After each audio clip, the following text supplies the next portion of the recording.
একো পোৱা নাই নে তেখেতৰ ঢুকাল ঘটনাটোৰ বিষয়ে ক'বলৈ অহা নাই তেখেতক মানে খবৰ ল'বলৈ অহা নাই যে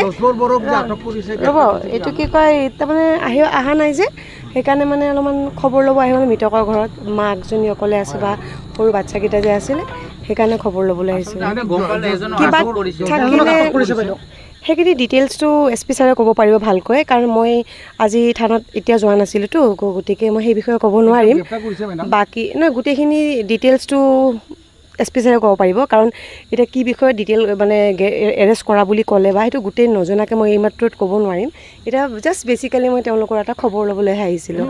হত্যাকাণ্ডৰ লগত মানে যজবৰ বড়োক যদি গ্ৰেপ্তাৰ কৰা হৈছে চন্দ্ৰকোনা দাসৰ হত্যাকাণ্ডৰ লগত সেইটো সন্দেহ কৰি গ্ৰেপ্তাৰ কৰিছে নাই কৰা মই এইমাত্ৰ ক'লোঁ যিহেতুকৈ মই এই গোটেইখিনি কথা মই এতিয়া অলপ আগতে ইয়াতে আহিছোঁ মই ডিটেইলছটো ক'ব নোৱাৰিম তাৰমানে তেনেকুৱা এতিয়ালৈকে একো পোৱা নাই যেতিয়া আমি কিবা আপডেট পাম চবতকৈ প্ৰথমে আপোনালোকক জনাম নাই আজি মই খালি জাষ্ট খবৰ ল'ব আহিছোঁ মৃতকৰ ঘৰত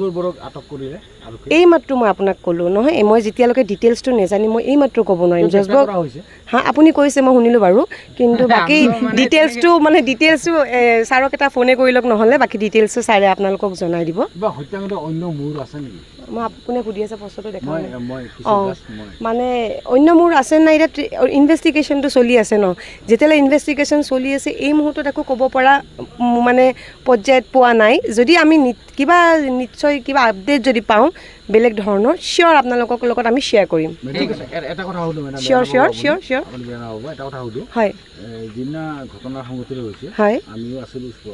হয় তাতে স্পটত হয় নিহত হোৱা ব্যক্তিগৰাকীৰ পৰিয়ালৰ লোকে তাতে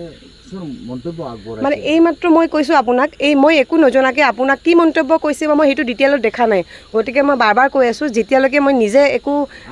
চোৱা নাই তেতিয়াহ'লে মই আপোনাক ক'ব নোৱাৰিম এতিয়া জাষ্ট মই মৃতকৰ ঘৰত খবৰ ল'ব আহিছোঁ মানে এজন যে হিউমেন বিং তেওঁলোকৰ দুটা সৰু সৰু ল'ৰা ছোৱালী আছে ল'ৰাটোৰ পৰীক্ষাও চলি আছিলে এইটো কাৰণে আহিছিলোঁ থেংক